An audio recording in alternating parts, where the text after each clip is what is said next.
Les navires romains, qui se rendaient d'Asie mineure vers l'Italie, passaient entre le Péloponnèse et la Crète. C'est au milieu de ce couloir maritime qu'émerge la petite île d'Anticythère. Hérissée de rochers tranchants, ces côtes étaient une réelle menace pour les bateaux qui, dans les tempêtes, risquaient de s'y fracasser. Et c'est ici qu'aux environs de l'an 70 avant Jésus-Christ, un navire chargé de trésors s'est échoué.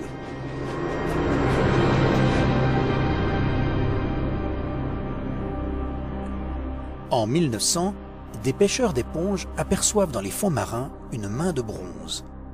Ils en avisent les autorités grecques qui, au cours de l'hiver suivant, fouillent la côte d'Anticythère où se trouve l'épave. Les plongeurs trouvent une intrigante pièce de bronze d'une vingtaine de centimètres de hauteur et qui commence à se fragmenter après sa sortie hors de l'eau. La machine, emboîtée dans un cadre rectangulaire, fournissait ces données sur deux faces munies de cadrans. À l'avant se trouvait le grand cadran, marquant les 365 jours de l'année selon le calendrier solaire égyptien.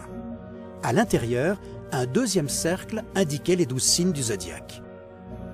En tournant une manivelle, on entraînait deux aiguilles qui indiquaient pour chaque jour donné la position exacte de la Lune et du Soleil et une petite sphère qui montrait les phases de la Lune.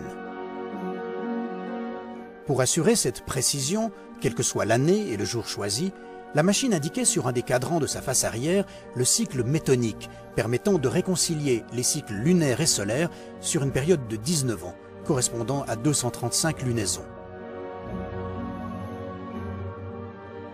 Au-dessous, un autre cadran en spirale indiquait les possibilités d'éclipses de soleil et de lune.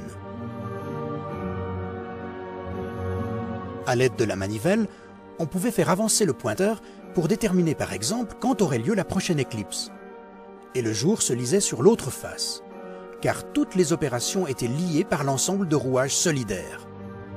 Comment les Grecs parvenaient-ils à traduire en mécanique des données aussi complexes que les irrégularités des cycles lunaires?